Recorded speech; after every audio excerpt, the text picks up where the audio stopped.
Think of a premium badged mid-sized SUV and you probably think of something German, maybe also a Land Rover or Lexus product.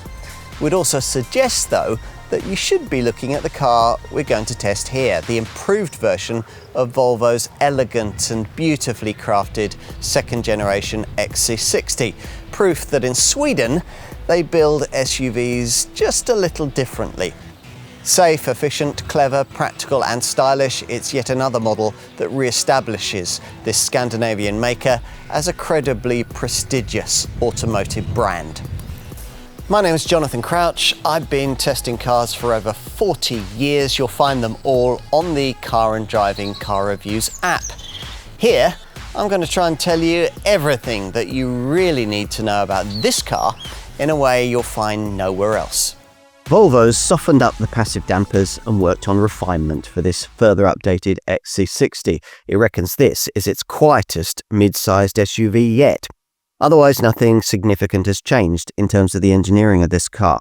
As before, there are two PHEV variants badged T6 or, as in this case, T8, both with a battery size at 18.8 kilowatt hours, facilitating an EV drive range of just under 50 miles. Which is now a bit behind the prevailing segment standard for this kind of car. What remains top of the class, though, is the prodigious 406 horsepower output of the top T8 plug-in hybrid variant we're trying here. Even the lesser T6 version manages 335 horsepower, more than most of its German rivals. So despite the prodigious 2.1-ton curb weight, performance is brisk. 62 miles an hour dispatched in 5.7 seconds in the T6, or 4.9 seconds in this T8, if you select the most urgent of the provided drive modes, power. The reason for that performance has a lot to do with the fact that this car's PHEV system is a lot more complex than the setups used by rivals, the 2-litre petrol engine being both turbocharged and supercharged, its output boosted by a 145 horsepower rear electric motor. If you really don't want to plug your XC60 in, there's a B5 petrol version with a more conventional 250 horsepower version of the drivey 2-litre turbo engine, embellished with 48-volt mild hybrid tech. This makes 62 miles an hour in 6.9 seconds, on the way to the 112 mile an hour top speed that all versions of this Volvo model share.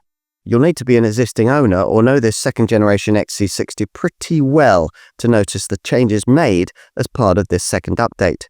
The key difference is the revised front grille, like that lately fitted to the XC90, plus there are darker rear lights and fresh wheel designs, with rims between 18 and 21 inches in size. It'll be far easier to spot that this is an updated XC60 once inside because the cabin's been notably upgraded by the addition of a much larger 11.2-inch centered touchscreen, which was too big to be fitted into the dashboard like the previous 9-inch monitor, so now stands proud of it. Otherwise, it's as you were. High-quality materials, including this lovely Oriforce crystal gear selector on top models, plus intelligent use of space and attention to detail, work together to create a distinctively Scandinavian cabin that's simple and elegant. In the rear, there's decent space for shoulders and heads and the kind of room for knees and legs that you'd expect from an SUV 4.7 meters in length. In a conventionally engined B5 model, the boot capacity is rated at 483 litres, or 613 litres if you were to load up to the roof. That's about 45 litres shy of the prevailing class standard, though to be fair, it's more than you get in comparably priced Land Rover products. This plug-in hybrid variant loses a bit from those figures because of its underfloor battery, but not too much, the load space total falling to 468 litres, or 598 litres if you load to the roof. Once you've flattened everything, on the conventionally engined B5 model, up to 1,543 litres of total capacity will be revealed. That's if you load to the roof. It's up to 1,528 litres with this PHEV variant. Let's get to the efficiency stats. An XC60 B5 manages a combined cycle fuel figure of up to 37.6 mpg and a CO2 return of up to 170 grams per kilometre. Surprisingly, Volvo chose to base the PHEV versions of this car around a version of this engine further embellished by supercharging, never usually a helpful thing for efficiency. In the T6 and T8, PHEV model, so it's aided by a 145 horsepower rear electric motor powered by an 18.8 kilowatt-hour battery, only 14.9 kilowatt-hours of which is usable, which allows for an EA/ER rated all-electric range of up to 49.1 miles for the T6 and up to 47.2 miles for this T8 variant.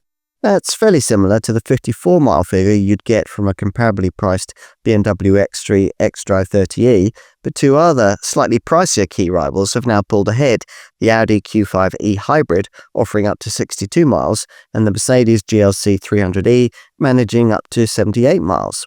Even so, you could still theoretically use an XC60 T6 or T8 every day without ever visiting a fuel station unless you needed to undertake a longer trip. Taking the EV range into account with this Volvo delivers the usual difficult-to-replicate set of PHEV stats, up to 313.4 miles to the gallon on the combined cycle with up to 20 grams per kilometre of CO2 for the T6 and up to 282.1 miles to the gallon and up to 22 grams per kilometre of CO2 for this T8. That was enough for a 9% benefit-in-kind taxation rating for all XC60 PHEVs at the time of this test in spring 2026, a useful saving on the 37% BIK rating applied to the B5 mild hybrid version. These stats assume, of course, that you keep the lithium-ion battery fully charged. There's a 6.4 kilowatt charging speed and a 7-meter Type 2 charging cables provided. A 3-phase AC garage 7.4 kilowatt wall box will be able to fully replenish the battery completely in around 3 hours. And in summary, well, there's still a place for this XC60 in the company's lineup and in its segment. This Volvo remains refreshingly different from its Teutonic rivals, cleverly perfected for the actual priorities of its targeted market. This then is the Swedish EV, evolved